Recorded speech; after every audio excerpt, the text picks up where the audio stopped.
So let's talk about conspiracies. The one that's on my mind today is chemtrails.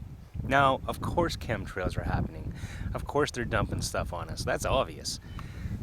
And it's kind of leaked out and they're talking about it and etc. But of course, supposedly, we'll never know exactly what's going into it.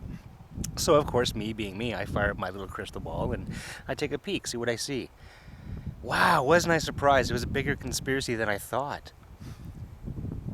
Interesting. Yes, of course, there is something about inoculation kind of showing up in this stuff.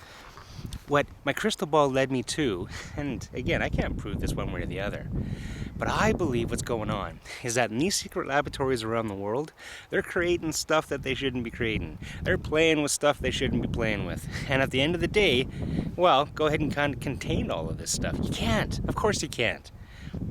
So, what's going on up there is a form of inoculation. Could you imagine how much mass panic would happen if we had all the humans on the planet have to line up, especially even just the ones in North America, have them all line up so they can get their shot in the arm so they don't die from something that got released? Well, that would suck, of course, but again, can you imagine the panic? Huge. That would be worse than potentially whatever it is that they released. Of course. Then we take it one step further. Yes, it's possible that they're dropping something onto you that will trigger inside of you your energetics, your meridians, potentially even your brain itself into thinking in a specific way. All sorts of funky conspiracy theories. But here's one you may not have considered. What if a conspiracy is actually for you, not against you? What if what they're dropping today, and again, there was a big, serious haze happening today. You could almost taste it in the air. And what if what they dropped today was good for me? Protected me? We had a pretty serious wind blow through here, and it kept on going all the way through to Alberta and then into Saskatchewan. And on that wind, there was an ill omen, man. Whew. Radiation from that way, Japan, etc., was on that wind. It wasn't cool. And then all of a sudden today, the air is thick with this stuff. Coincidence? Yeah, maybe.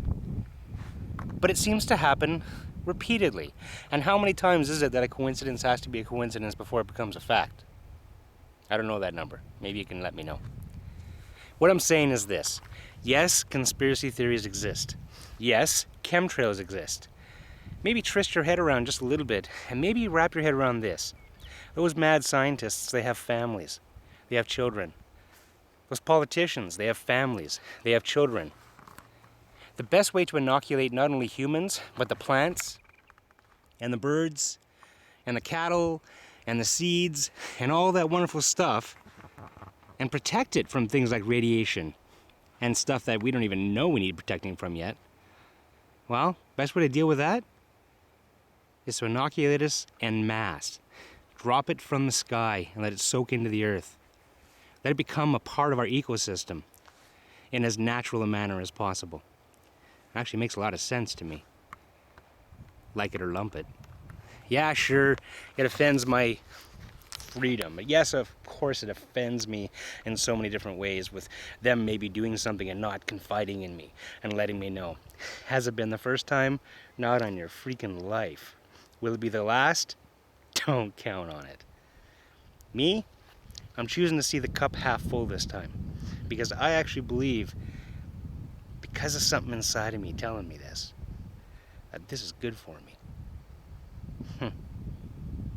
Probably what would be better if they just stopped playing with the stuff that they shouldn't be playing with in the first place. Just leave it alone, folks. Love the planet, love the earth, hug the tree. It'll show the way. It doesn't have to show up in a lab to be real. Now that's wisdom.